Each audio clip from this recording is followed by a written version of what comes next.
It doesn't have no. Hi everyone, this is Regina Smithwood from Let's Talk 1943, and as you know, I'm live here at the 59th Super Bowl in New Orleans, Louisiana, and I've been meeting some amazing people, and here's one of them right here, Mr. Cedric, Mr. International himself, Singleton. So, hey, how you doing? You are too kind. You're too kind, but I appreciate that, and it is great being here. This is my first time. I'm a newbie, but at the media week, but I enjoy it. I enjoy meeting great people. Yes. I love your story, and I love to tell it. Yes. What am I trying to Look at that. I don't have to work hard. So, tell me, Cedric, what do you do? Yeah, so I have just recently retired from corporate America, but I started my own company called Peak Performance, and I really try to help small businesses, large businesses, and individuals achieve their peak performance. I think a lot of people sell themselves short, and there's nothing better to come to the Super Bowl. We have athletes, world-class athletes that achieve peak performance, and what I like to do is get the best out of everybody, because everybody can achieve their peak performance by digging deep, and I try to help them do that. You know what? You really think about it. In this industry, we kind of take it for granted. We just think that people automatically just know this stuff, right? Yeah. They just go out there and run, run and catch a ball. But it's so much more. And we just saw on the news that one of the players was reading at court, reading a motivational book about being a peak performer. Yeah. Right? Yeah. So you have to learn it. It's not something sometimes that just comes to you. He's literally on the field playing the game and still trying to learn how to reach his peak performance. Yeah. So what do you think about that? Yeah, what it is I should mention that my background before actually even corporate America was the military. And one of the things that I think is consistent, whether you're in the military, whether you're an athlete, whether you're in business, is mindset.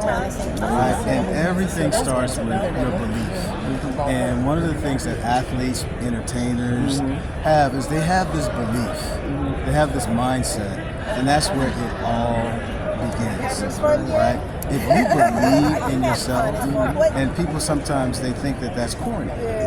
They think that you tell somebody, believe you can do it and you can, right? But belief is step one. It's not step one and the end of the book. Right. It's the beginning, because if you don't believe you can do something, then that's it. You can't do nothing else. But it starts with the belief. And with world-class athletes, that's the beginning of the journey. I'm looking. And the next thing that they know is the hard work begins, because after the belief is those two things. After the belief is, when that weather is cold and you don't want to get up, or when you got to rely on your teammate, but you know that the bones are aching, Right. and all of those things comes after the belief. I always say mindset means that you got to visualize yourself doing the thing before you do the thing. You got to see yourself doing that destination, because once you get that vision, then you can work the plan. If you don't have the vision, there's no way you can work a plan you can't see. And you know what? And that's something that just we'll say normal people. We have so many blocks, right? We have so many blocks because a lot of times we haven't seen the things that we want to be in other people, right? And I think one of the things too is because we are not in the tribes that we need to be in. We are not with like-minded people and the mindset of people that we need to be in, so we could actually think past ourselves, right, and get that belief.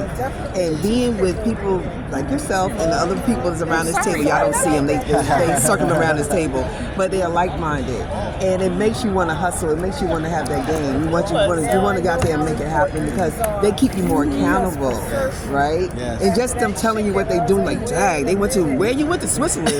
Oh God, let me get up. Let me get up and go to work. But that's, what I'm saying. Yes. So tell me, how do you feel about your tribe and how important that is in using with the mindset? You know what? You hit the nail on the head. What is it between some teams that are winning teams and some teams that are not winning teams? We got two teams this week. That's right. Somebody losing. The Eagles. Somebody losing. you got the Eagles, and you got Kansas City. Kansas City's going for the third Super Bowl in a row, right? And this hasn't been the easiest year for Kansas City. But, you know, all they keep doing is winning. And these professionals, like, there's not a whole lot difference between, you know, the ability of these teams, but the tribe. The tribe. You mentioned the tribe. That's right. Right? You got team members on Kansas City that just believe in each other. You got, I hate to say this, don't kill me. My team is Dallas Cowboys. Don't The kill me. interview is now over. Thank you so much, Cedric, for joining us. Don't kill me. Don't kill me. My team is the Dallas Cowboys. Right? So It's been real, Cedric. yeah, we talking. I know. We talking about tribes, right? Yeah, my tribe has been lost for 3 decades, right? But that's what you're talking about a tribe that has lost their way. You got talent, you got sometimes, in some cases, you got coaches that supposedly are, world-class coaches. But you got a tribe that has no leadership. You got a tribe that has no real direction. And you got some teams like, again, Kansas City. That's one of them. Philadelphia has always had solid teams. True. Right? That's so true. And you got other teams that, you know, with the best talent in the world, they'll never win a Super Bowl. My team might be one of them, right? And you brought up the best point. I am so fortunate to be a part of the Leadership Experience Tour, this group that I'm in right now. Yes, great group. You're in that group right Yes, now. yes. We got a hell of a tribe. We got members of this cohort that have just, not only do they have immense talent, but we help each other. Right? We bring out the best in each other. Yes, we have. And I mean, the talent in this group, along with how much we help each other, brings out just greatness. And when you're talking about peak performance and you're talking about those types of things, it is a matter of the tribe that makes a difference as well. Yeah, the tribe, and like you said, peak performance, right? And that is making sure that you're with the right people that's going to keep you accountable for you to be in your peak performance. And peak performance is not just physically. It's your mental, your careers, being a parent, being a brother, being a sister. You want to be peak at anything you do. That means the top. So yeah, take that anywhere. Yeah, you take that anywhere. And it's always peak performance relative to you, right? So part of it is you have to look at where you are, not where someone else is. Right? Say it again. You gotta look at where you are, not where someone else is. I decided to say it again because you told me to say it again. For the people in the back that didn't hear that, yeah, the people back here. So many times we look at other people to determine where we should be. Right? We gotta look at, you know, where we are determines, you know, where greatness should be based on our own self. Right. And that determines, you know, our people. And then our tribe can help us get there. That's right. I totally agree. All those pieces of the puzzle will bring out happiness. And I think happiness and joy.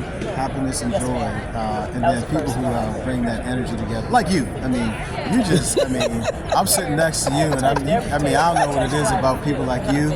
Like you just sit next to people like Regina, and you just feel better just by being next to Regina. Regina make people feel good just sitting next to her. I think that's the other part of it. You know, you get next to the right tribe, and you just feel better. Yeah, you're right. That's another part of it. And that's what I'm feeling here, being with my new crew now. I've been adopted inside of this new crew of people that every single one of them has been wonderful. I mean, literally just open, they speak, they tell you what they do, be interested in whatever. And I love to support each other. You know, I believe in that. I think, you know, you need a good support group to support your endeavors. So I see that here. I see that here. So I am so happy that Cedric is here to join us today. You will see him again. I'm gonna, you know, I do like little interviews here because, you know, as you see, media roles, a lot of moving and shaking. But I would love for you to come back and actually do a segment with me on my show. Well, I'm like I like to tell people I'm like that cat that you give Oh, something. can't feed them feral cats. Can't They feed- get- Yeah, you can't get rid of me. Now you done gave me something Oh else. gosh! So- Look, he was like, Cedric, this has been the third time on my show, man. They got it. They understand your point. That's You don't right. have to come back. That's right. So, You know, he's a stalker. that's right. So. But thank you so much, Cedric. I really enjoyed this. This is so much fun. So thank you for joining me on Let's Talk 1943, and we'll be back with more interviews soon. You got it. You got it.